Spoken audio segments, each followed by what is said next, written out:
Bem-vindo à primeira série de podcasts promovidos pelo Anemia Working Group, a Associação Portuguesa para o Estudo de Anemia, que tem como objetivo promover a investigação na anemia nas suas diversas vertentes. Neste contexto, promovemos uma série de podcasts que pretendem ser um espaço de atualização com caráter informal e didático. Hoje temos connosco a doutora Beatriz Mendes, da Nefrologia do Hospital de Setúbal, à conversa comigo, Ana Farinha, para falarmos sobre anemia da doença renal crónica, um passeio pelas guidelines das CAIDIG de 2012 a 2023. Este podcast teve o apoio da Astelas. Hoje vamos falar de anemia na doença renal crónica e do percurso das guidelines nos últimos 10 anos com a doutora Beatriz Mendes. A anemia da doença renal crónica é definida pelas CAIDIG nas suas guidelines, da mesma forma que a Organização Mundial de Saúde as define para a população em geral, ou seja, uma hemoglobina inferior a 12 gramas por decilitro nas mulheres pré-menopausa e 13 gramas de decilitro nos homens. Esta definição é, no entanto, controversa, uma vez que a anemia é uma das principais e mais frequentes complicações da doença renal crónica, atingindo quase metade dos doentes logo no estadio 3 e estimando-se que possa afetar até 95% dos doentes com doença renal crónica no estadio terminal. O diagnóstico diferencial da anemia começa por basear-se no volume corpuscular médio em normocítica, microcítica ou macrocítica. Na doença renal crónica, verifica-se uma redução da resposta na produção da eritropoetina perante as necessidades, essencialmente pela diminuição relativa da produção de eritropoetina. E aqui salvaguardo o relativa porque o valor de eritropoetina pode ainda estar dentro do normal, mas ainda assim inferior ao que era expectável para o grau de anemia. Há também uma diminuição da semivida dos glóbulos vermelhos no ambiente urémico desfavorável e ainda um aumento da produção da hepcidina perante o contexto inflamatório inerente à doença renal crónica e que inibe a eritropoese por si. Mas há também uma diminuição associada da absorção do ferro e da sua biodisponibilidade. Assim, isto para dizer que a anemia da doença renal crónica é sobretudo uma anemia normocítica, normocrómica, mas que a deficiência de ferro pode também alterar estas características clássicas e tornar o diagnóstico e o tratamento desta condição um desafio mais complexo. Depois, a anemia não representa apenas uma alteração no valor laboratorial. A anemia tem um impacto importante ao nível da mortalidade e sabemos que duplica o risco de mortalidade por todas as causas, isto de acordo com o estudo ARIC. Sabemos também que aumenta em cerca de 50% os eventos cardiovascular major, aumenta o risco de insuficiência cardíaca e associa-se ao aumento da prevalência de síndrome cardiorrenal, anemia, e este síndrome cardiorrenal anemia é, por sua vez, também potenciado pela ferropénia. Depois também ao nível da morbilidade, sabemos que a anemia se associa à sarcopénia, à institucionalização e ao síndrome de fragilidade, já características dos doentes renais crónicos e sobretudo nos doentes mais idosos. Depois, em termos de progressão da doença renal crónica, o estudo Renal mostrou-nos que havia uma associação entre a gravidade da anemia e a progressão mais acelerada da doença renal crónica. Embora aqui o mecanismo pelo qual esta associação se verifica seja desconhecido, ou seja, nós não sabemos se efetivamente é a anemia que contribui para a maior progressão da doença renal crónica ou se, por sua vez, é a gravidade da doença renal crónica que dá origem a uma anemia mais grave. Depois, no que diz respeito àquilo que é realmente importante para os doentes, nos patient-related outcomes, nós sabemos que a anemia se associa a uma maior disfunção cognitiva, a uma pior qualidade de vida e, portanto, é também muito relativo não apenas pelo seu impacto clínico, mas também na vida e no dia a dia dos nossos doentes. E, finalmente, em termos económicos, a anemia associa-se a um custo 8 vezes maior, não apenas pelo custo das terapêuticas inerentes ao seu tratamento, mas também associado às hospitalizações. E foi por todo este envolvimento que, em 2012, as KDIGO publicaram umas guidelines para guiar o diagnóstico e o tratamento da anemia. Não é assim, doutora Beatriz Mendes? Antes de mais, olá a todos, muito obrigada pelo convite. Efetivamente, não foram as primeiras guidelines que tivemos da anemia e em 2012 houve uma necessidade de reformular estas guidelines após os resultados surpreendentes dos estudos todos que tivemos, randomizados, controlados, que avaliaram a segurança da utilização dos agentes estimuladores da eritropoiese. E foi então com esse intuito, com essas novas evidências, que em 2012 que a IDICO formulou estas novas guidelines para a abordagem da anemia na doença renal crónica. E ainda são atualmente estas as guidelines que nos orientam. Mas desde então, portanto, já lá vão mais de 10 anos, novas descobertas, novos ensaios elevaram o nível do nosso conhecimento de tal forma que se torna essencial, portanto, uma revisão destas mesmas guidelines. Em 2019, a CRIDIC propôs a realização de 2 conferências para referir estas últimas evidências, para servir de ponto para umas novas guidelines. Portanto, a primeira conferência ocorreu em 2019, esta primeira a debruçar-se essencialmente sobre a suplementação do ferro na anemia da doença renal crónica, e a segunda, já em 2021, mais recente, sobre os agentes estimuladores da eritropoiese, incluindo tanto os agentes estimuladores da eritropoiese, bem como os novos fármacos, os inibidores da ZIF, que falaremos mais à frente. Então, em termos de diagnóstico, de avaliação e tratamento, o que é que diziam os guidelines de 2012? Portanto, a sua versão inicial. Uhum. No seu conteúdo, estas guidelines versam muito sobre o diagnóstico, a avaliação e o tratamento da anemia, em particular na frequência da medição dos valores da hemoglobina na nossa prática clínica, tendo em conta o expectável agravamento da anemia à medida que a taxa de filtração glomerular diminui. Portanto, à medida que a doença renal crónica progride, é expectável que a anemia se torne cada vez mais universal. E, portanto, eles propõem aqui alguns hiatos temporais para o clínico, durante a sua consulta, se orientar. Portanto, no doente que não tem anemia e que tem uma doença renal crónica no estádio 3, esta avaliação deve ser feita pelo menos anualmente na sua consulta. E, claro, à medida que a doença renal crónica progride, quando falamos de estadio 4 e 5, no doente que não está em diálise, esta avaliação deve ser feita 2 vezes por ano. E, portanto, a cada 3 meses, no mínimo, se falarmos num doente com uma doença renal crónica, estadio terminal, ou mesmo se estiver em programa de regular de diálise peritoneal. Aqui há atenção para estas fases iniciais, que são aquelas fases onde provavelmente é um médico de família que segue o doente. Portanto, no estádio 3, num doente que tem uma doença renal crónica, se não tem anemia, deve pelo menos ser avaliado anualmente. Depois, nos estadios 4 e 5, a partir destes doentes já estarão no nefrologista. E no doente renal crónico com anemia?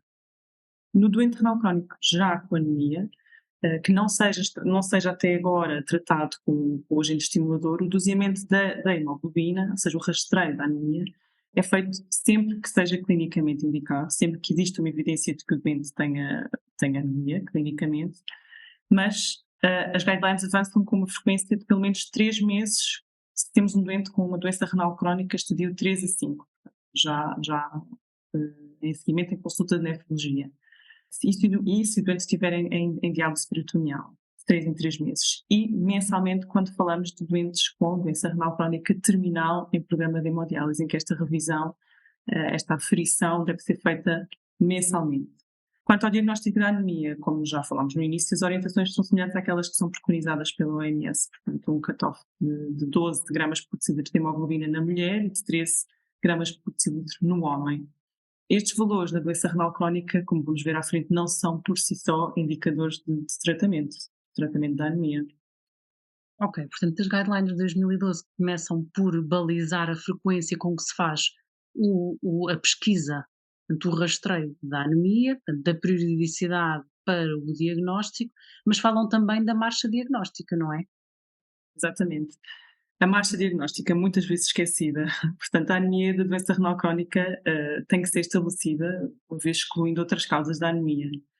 Claro que a clínica muitas vezes nos ajuda e nos direciona para uma determinada marcha diagnóstica, isto é, A anemia tem que ser estudada com avaliação do hemograma completo, das outras linhagens celulares, a característica do eritrócito, a contagem reticulocitária, os níveis de ferritina, de saturação da transferrina, se existe ou não algum déficit vitamínico, como é o caso da vitamina B12, ácido fólico, e, como é óbvio, consoante a clínica, consoante a queixa que o doente tenha ou não, o estudo desta anemia deve ser complementado com outros meios complementares de diagnóstico quando estão indicados. E, portanto, a anemia da doença renal crónica, tipicamente, é uma anemia hipoproliferativa, é uma anemia com um glóbulo vermelho normal, portanto, normocítico, normocrómico, e, portanto, muitas vezes indistinguível da anemia da doença renal crónica. A deficiência de ferro, por sua vez, muitas vezes acompanha a doença renal crónica, esta sim, cursa muitas vezes com microcitose e com hipocromia, portanto um glóbulo vermelho mais pequeno, mais descorado. A ferritina, por sua vez, já reflete os valores de ferro que estão armazenados no nosso organismo e a taxa de saturação de transferrina traduz a sua biodisponibilidade. Ora, a ferritina, como sabemos, é uma proteína de fase aguda. Ela aumenta com a inflamação e na doença renal crónica estes valores devem ser interpretados com muita cautela, tendo em conta o estado pró-inflamatório que a doença renal crónica por si só estabelece ao doente. E aqui o dosamento da proteína C reativa poderá ter um papel nestes doentes. Eu falo da ferropénia porque o doente renal crónico é particularmente propenso à ferropénia e por diversos motivos, ou seja, porque o doente perde muito sangue, o doente é pulsionado inúmeras vezes, é submetido a intervenções cirúrgicas relacionadas com o acesso vascular ou não, perdas no decorrer do tratamento dialítico quando o doente já está em diálise, ou então as diversas comorbilidades que o doente tem, nomeadamente no doente renal crónico das angiospasias intestinais.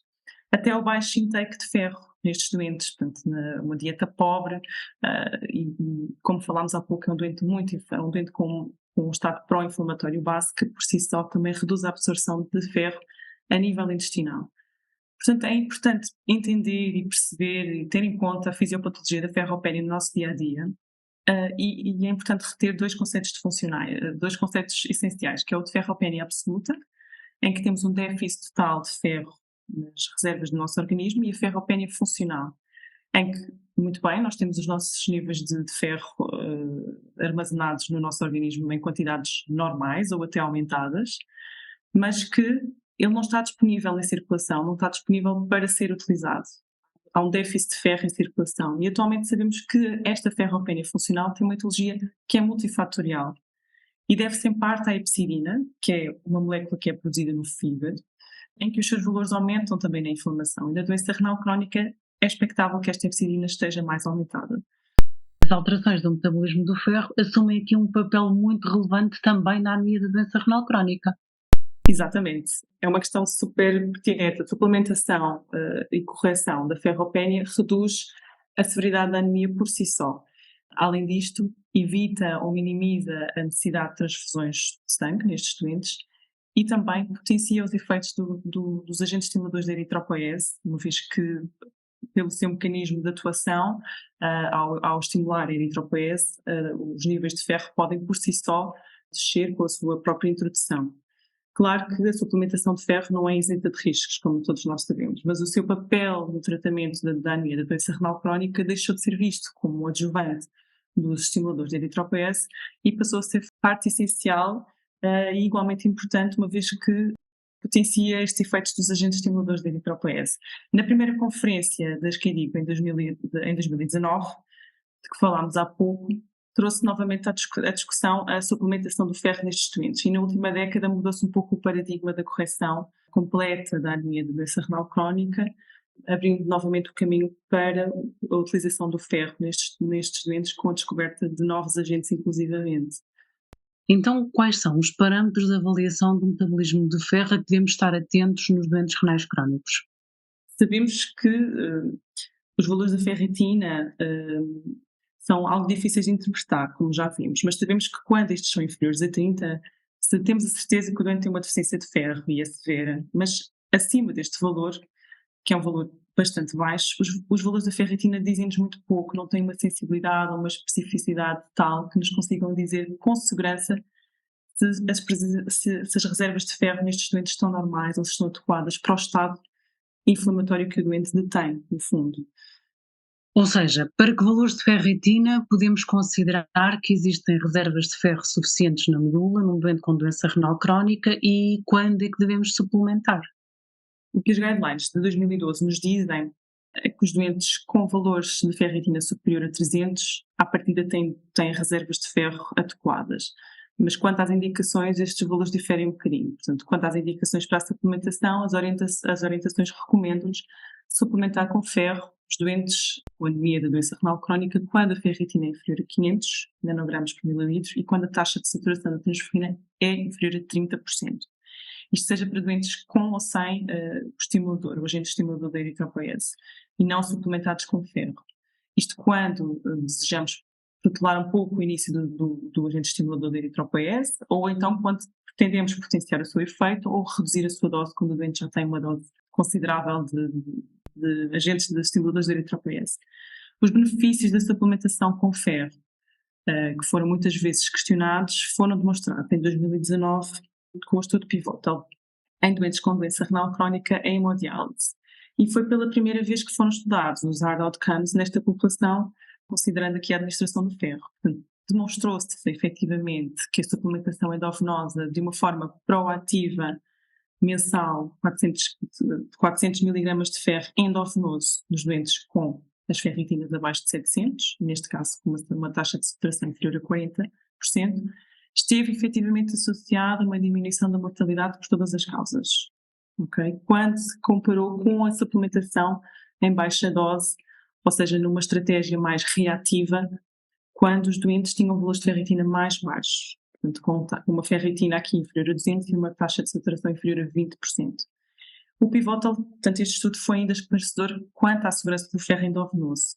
Portanto, além disto, tivemos ainda outro marco mais tarde, importante na história do ferro, que foi então o FIND-CKD, outro estudo que compreendeu doentes com doença renal crónica não em hemodiálise e que, mesmo não tendo em conta os hard outcomes, demonstrou uma superioridade em suplementar com ferro endovenoso para valores mais altos de ferritina, o que se traduziu numa subida da hemoglobina de uma forma mais eficaz quando comparados com o ferro oral.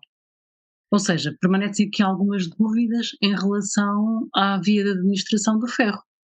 Sim, as nossas guidelines ainda recomendam um trial de ferro oral em doentes que não estão em diálise, um trial de ferro oral de 1 a 3 meses, dependendo aqui da clínica do doente, se for uma anemia muito severa, talvez não seja a melhor opção, mas recomendam a priori, portanto, um trial de ferro EV, mas nos doentes que ainda não estão em diálise colocam esta alternativa, de fazer um trial de 1 a 3 meses com ferro oral. Cada uma destas vias tem vantagens e desvantagens, nós vamos sabendo, o ferro oral é mais barato, é facilmente disponível, não requer o acesso endovenoso, que é uma preocupação frequente em doentes que estão em fase terminal, fase pré-diálise, associa-se a efeitos gastrointestinais, o que limita a adesão do próprio doente ao tratamento e que, associadamente à baixa absorção intestinal, como já vimos, limita este tratamento, seguramente. O ferro endovenoso não se envolve desta problemática da adesão à terapêutica e à eficácia, mas requer um acesso endovenoso, requer alguma logística, o doente tem que perder uma manhã, uma tarde de trabalho para ir ao hospital, requer um sítio para fazer esta administração do ferro, requer pessoal, requer um administrativo, um enfermeiro e associa-se também a alguns efeitos adversos. A escolha entre a via de administração deve recair então mais uma vez na severidade da anemia, da resposta que o doente tem ao tratamento e à tolerância e, fundo, também à escolha do doente, como é óbvio. Enquanto que para doentes com doença renal crónica em estadio pré-diálise não existe evidência robusta de uma vantagem quanto do ferro EV, sobre o ferro oral, nos doentes em hemodiálise já existe essa evidência. Portanto, na maioria dos estudos, a suplementação levou a uma subida de hemoglobina e diminuição da necessidade dos agentes estimuladores da eritropoiese, portanto é isso que se faz na prática. No entanto, há ainda alguma falta de evidência quanto à frequência da suplementação, não é? Quando é que devemos parar, quantas vezes fazemos, como é que fazemos, quais são os limites superiores, quais são os valores ótimos da ferritina, da saturação de transferrina em termos de segurança. Exato, estas são as questões do dia-a-dia. Isso foram questões que também se foram levantadas na conferência em 2019, bem como Qual é a periodicidade da avaliação da ferropénia? Esta deve ser feita de 3 em 3 meses, quando o doente está com a terapêutica, com o agente estimulador da eritropoiese. E, eventualmente, com uma maior frequência, após o início do estimulador, após a reposição, ou mesmo quando o doente tem perdas. E no que diz respeito à segurança da utilização do ferro em casos de infecção? Pronto, essa também é uma questão do dia a dia, igualmente, e para a qual ainda não existe grande evidência. Portanto, nas guidelines de 2019 a recomendação é de evitar. Foi também alvo de discussão na primeira conferência da CADICO e que na qual os experts mantêm a posição de evitar suplementar com ferro durante uma infecção ativa. Na verdade, os doentes com infecção ativa são a priori excluídos dos estudos da suplementação com ferro. Portanto, este tema carece efetivamente de mais estudos, mais evidência.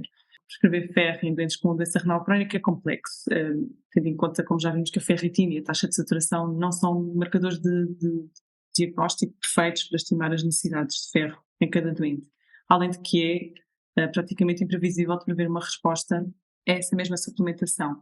E desta primeira conferência da CLINIC, novamente, surgiram novas armas terapêuticas para a ferropénia, incluindo algumas fórmulas de ferro oral, com outras vantagens, como é o caso do citrato férrico, que funciona também como quelante de fósforo, reduz os níveis de FDF23. Portanto, aguardaremos mais ensaios com maior evidência quanto a estes novos agentes.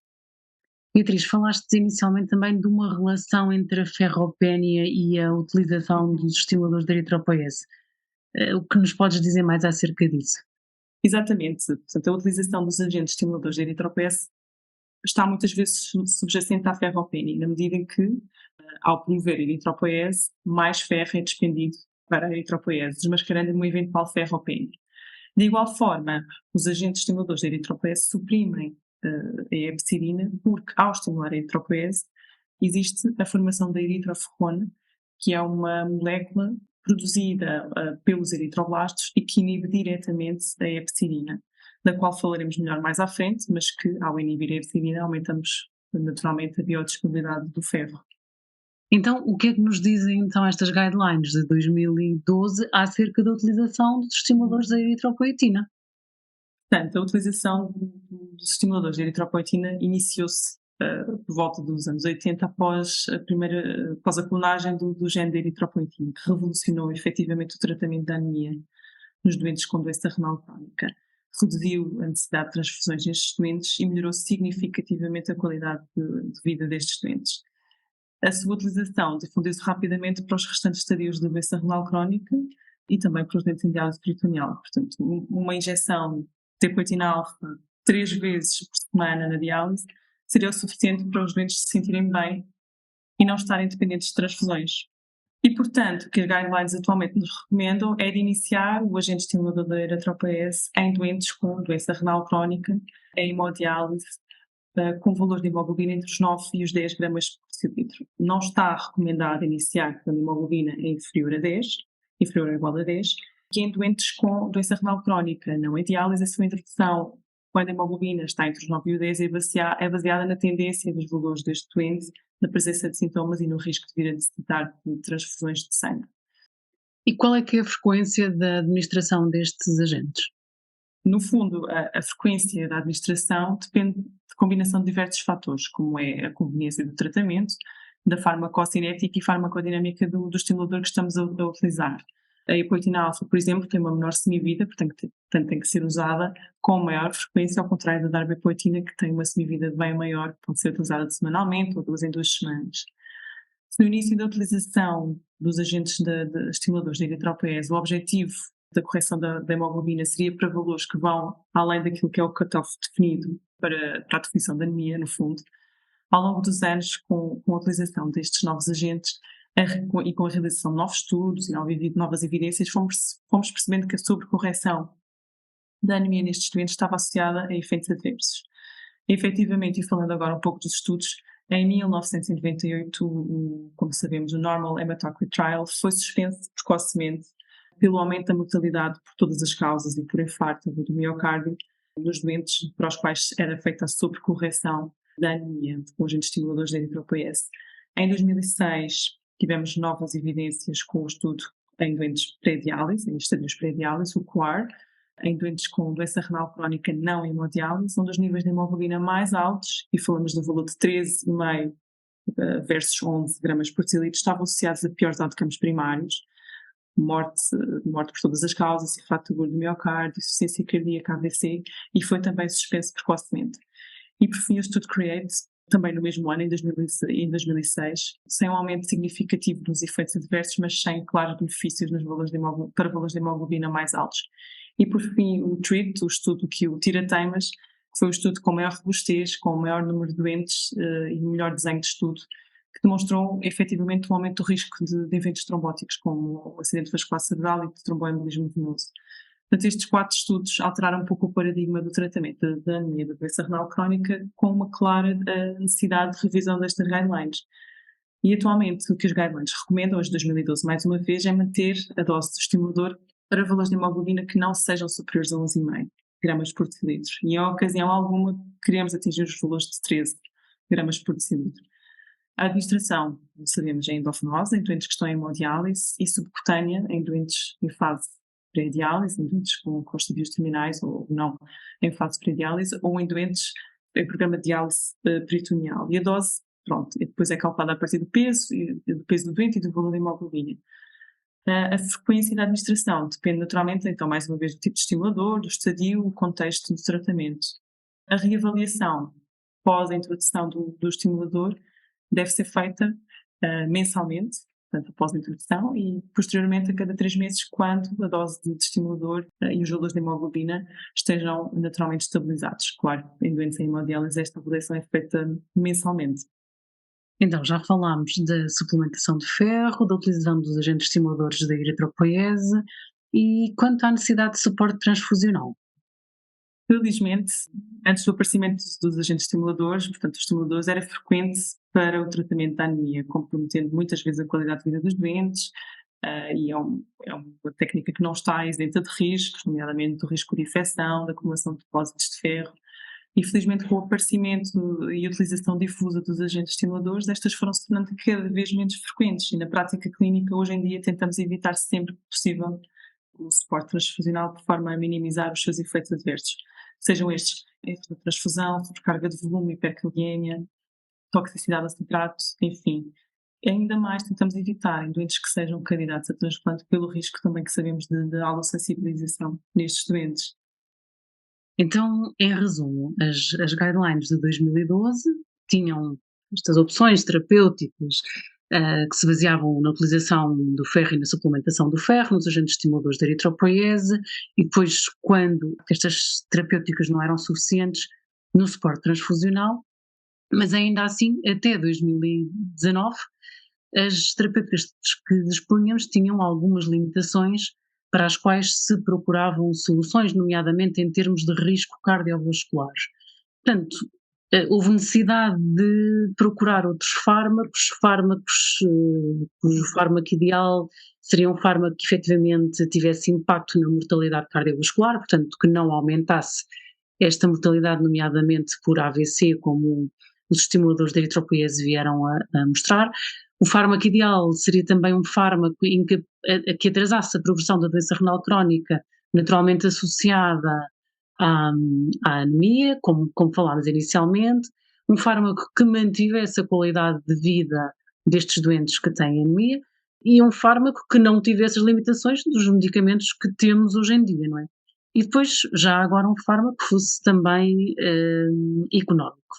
Esta nova classe de fármacos orais, os inibidores da ZIF, foram desenvolvidos com a expectativa de melhorar estes outcomes e de poder trazer vantagens, sobretudo ao nível da mobilização do ferro no organismo, uma vez que a biodisponibilidade deste ferro, que muitas vezes até está em reservas adequadas, não serve para suportar a produção de hemoglobina. É assim, Beatriz? Exato. Portanto, para conseguirmos perceber esta nova categoria de fármacos, temos que voltar um pouco à fisiologia.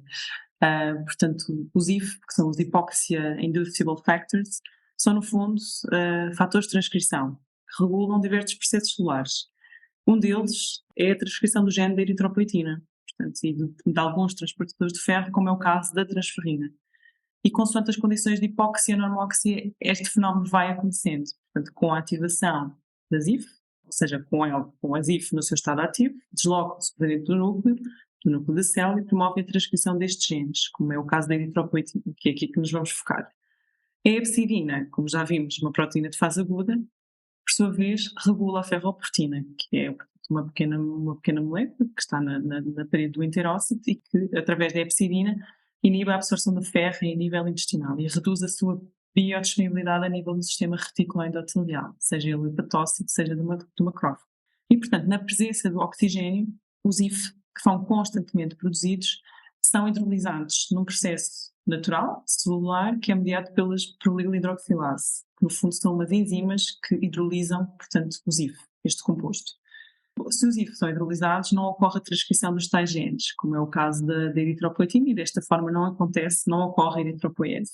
Na hipóxia, estas enzimas são inibidas e, portanto, os IF escapam a esta degradação e dirigem-se para o núcleo, transcrevendo então os genes, como é o caso da eritropoetina. Além disto, a produção da eritropoetina induzida pelos IF conduz à produção da eritroferrona, que falámos há pouco, que é uma hormona que é produzida nos eritroblastos e que, sim, inibe diretamente a produção da epsidina. Portanto, além de estimular a eritropoiese, inibe a epsidina de forma a contribuir para a eritropoiese. Ora, as enzimas que hidrolisam as IF podem ser farmacologicamente inibidas, podem ser um alvo farmacológico, favorecendo assim a eritropoiese de uma forma indireta.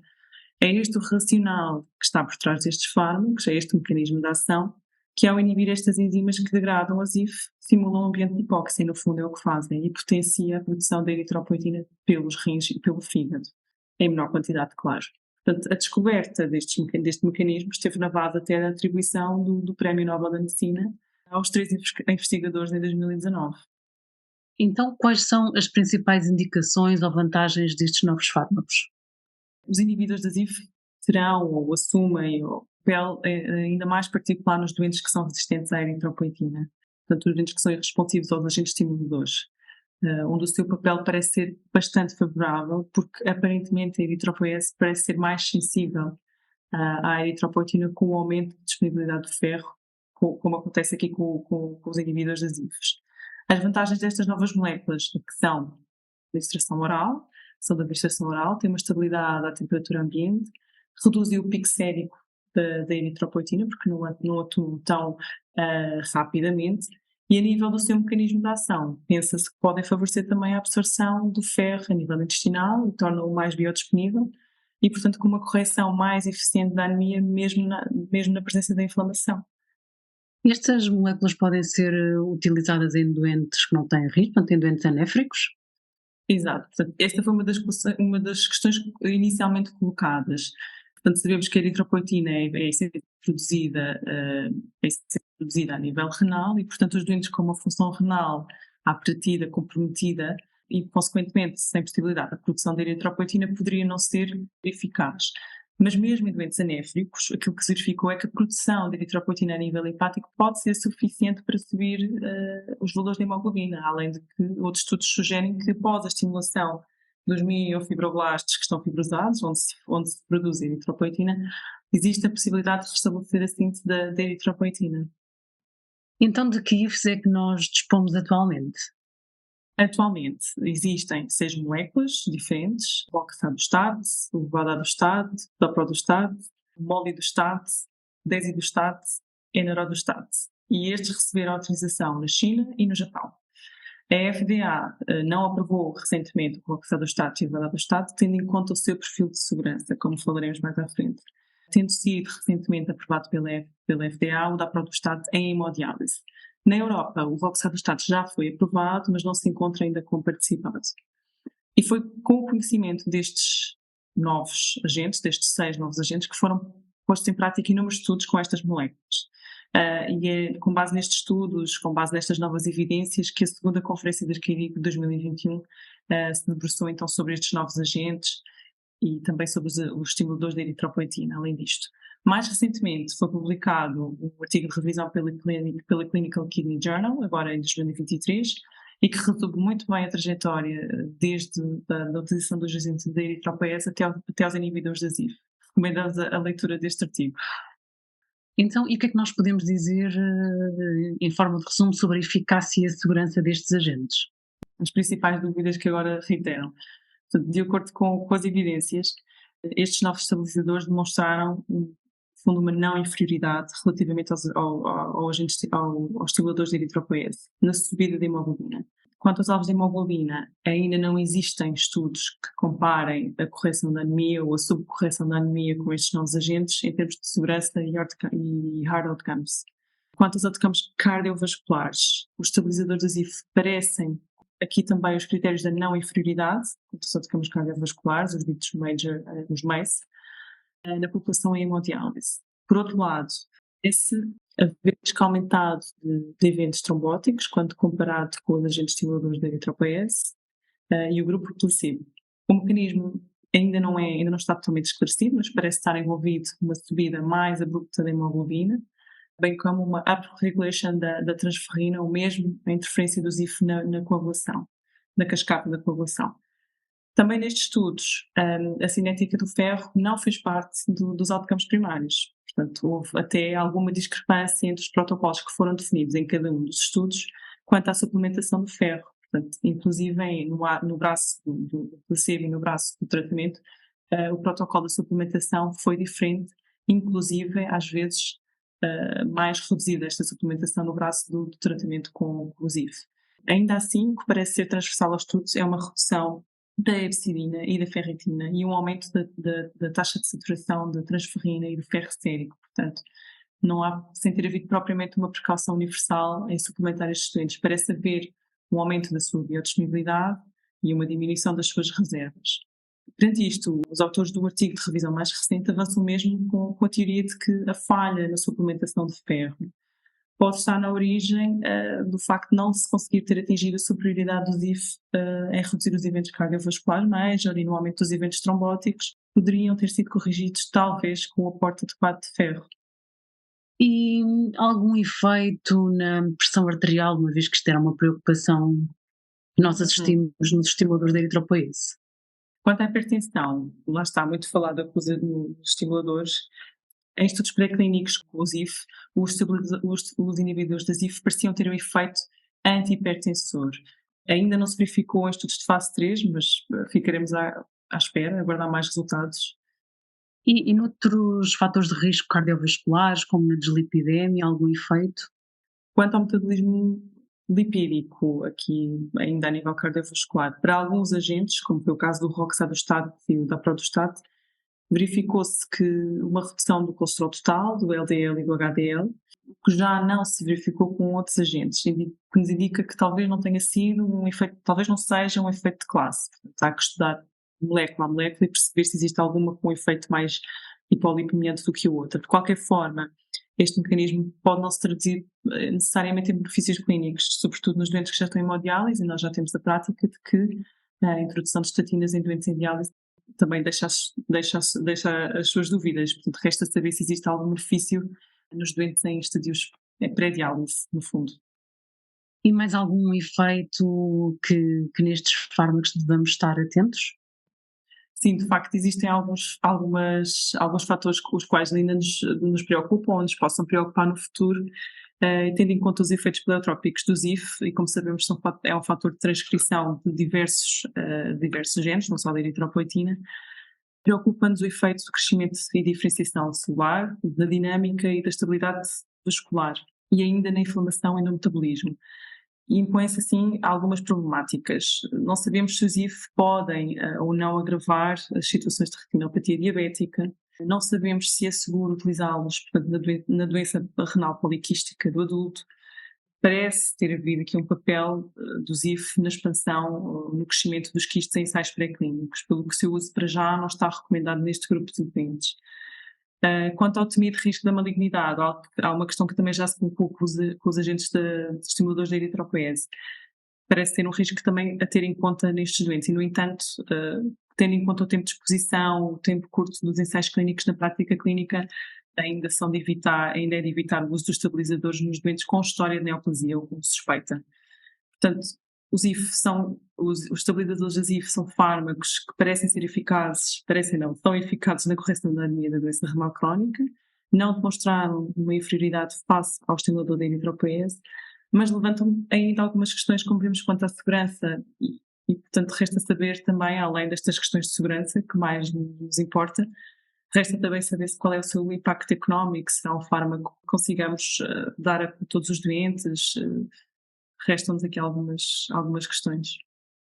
Portanto, em resumo, diríamos que os IF são de facto medicamentos que são eficazes na correção da anemia, portanto temos aqui um objetivo conseguido em relação a alternativas para o tratamento, mas não apresentam aquela superioridade esperançosa que nós tínhamos aqui em relação aos antigos estabilizadores. Portanto, há uma não inferioridade em comparação com os atuais estimuladores da eritropoiese, mas há aqui uma dinâmica de debate ainda em torno da sua segurança relativa, sobretudo nos doentes em pré-diálise, não é? Ao avaliar se devemos utilizar estimuladores da eritropoiese ou IFs, o importante é tratar o doente com doença renal crónica e avaliar as características do próprio doente, as suas comorbilidades, o estadio da doença renal crónica, se é um doente em pré-diálise, um doente em diálise peritoneal, um doente em diálise domiciliária ou diálise em centro, qual é que é a adesão esperada à terapêutica atual versus uma terapêutica parenteral que é feita na clínica, não é? Sobretudo nos doentes em diálise e dependendo do doente, se é um doente que tem fobia de agulhas, se não é? Portanto, ainda temos aqui algumas controvérsias, não nos trouxeram todas as respostas que gostaríamos. Depois temos ainda aspectos favoráveis, não é? O facto de não necessitarem de refrigeração, de haver uma preservação, não é? Que não exige o frio e que, por exemplo, em termos das farmácias pode ser muito mais simpática, ou mesmo nos doentes que têm que fazer longas distâncias para vir buscar os medicamentos às farmácias hospitalares, ou se poderá haver opção destes fármacos serem entregues nas próprias farmácias comunitárias. Portanto, temos aqui ainda algumas situações pendentes, depois o facto destes fármacos ainda não estarem comparticipados em Portugal e do seu custo, não é, poder haver aqui alguma restrição económica em relação à possibilidade de vir a utilizar massivamente estes fármacos. É assim, Beatriz. Mas, no fim de contas, é aqui um equilíbrio entre o positivo e o negativo destes novos fármacos que temos que avaliar em estudos de vida real, não é? Só depois da utilização e dos dados de vida real conseguiremos ter aqui mais algumas novidades, nomeadamente no que diz respeito aos doentes que tenham uma biodisponibilidade do ferro mais complexa, ou que sejam intolerantes, ou que sejam mesmo não respondedores dos estimuladores. Depois temos ainda aqueles grupos particulares, não é? Os doentes poliquísticos, os doentes com retinopatia, degenerescência macular, doentes com hipertensão pulmonar, calcificação grave. Temos ainda aqui muitas dúvidas em relação a estes fármacos. Poderá haver aqui um subgrupo-alvo para o qual os estabilizadores das IF serão o fármaco ideal e que nos deixam assim mais reticências. Portanto, um caminho no sentido, mais uma vez, da terapêutica individualizada e não de um tratamento que serve igualmente para todos. Standard, exatamente. Beatriz, em relação a outras inovações terapêuticas no âmbito da abordagem da anemia na doença renal crónica, gostarias de acrescentar mais alguma coisa? Sim, neste caso podemos falar dos inibidores da SGLT2, que já ouvimos muito falar na nefrologia, na cardiologia, na medicina interna, que temos ouvido falar muito deles, portanto, pelo seu impacto na progressão da doença renal crónica. Portanto, estamos muito entusiasmados com a sua instituição em doentes aos quais os podemos introduzir. Portanto, sabemos que são moléculas que atuam no tubo contornado proximal, com o transportador de sódio e glicose. Portanto, inibem simultaneamente a reabsorção de sódio e de glicose. Portanto, acabam por ter um mecanismo diurético, um efeito diurético. Portanto, estes fármacos começaram por revolucionar o tratamento de diabetes mellitus tipo 2, ao melhorar o controle glicémico, e depois acabaram por mostrar também algum efeito na progressão da nefropatia associada à diabetes mellitus tipo 2 e na doença renal crónica de outras etiologias.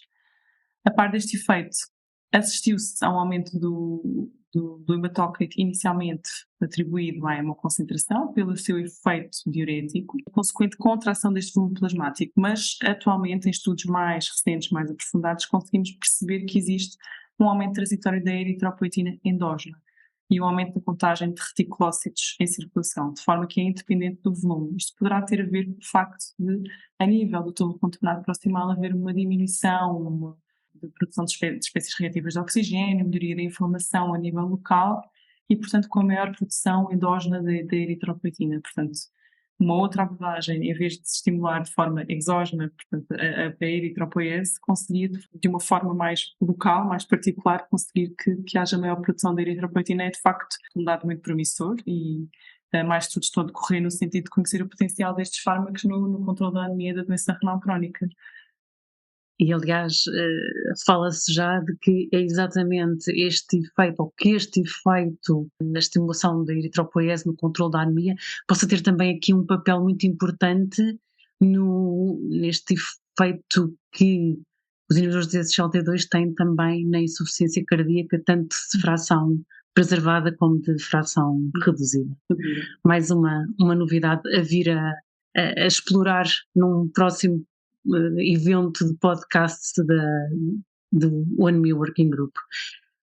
Obrigada, doutora Beatriz Mendes, por esta incrível viagem aos últimos 10 anos da evolução da abordagem da anemia na doença renal crónica e até à próxima. Meu Deus, obrigada. Até à próxima. Esperamos que tenha gostado deste podcast que o One Me Working Group preparou para si e assim o partilhe com colegas e amigos. Voltaremos em breve com mais um Anemia Podcast e gostaríamos de contar consigo desse lado. Fique atento, siga-nos no Facebook ou no LinkedIn. Até breve!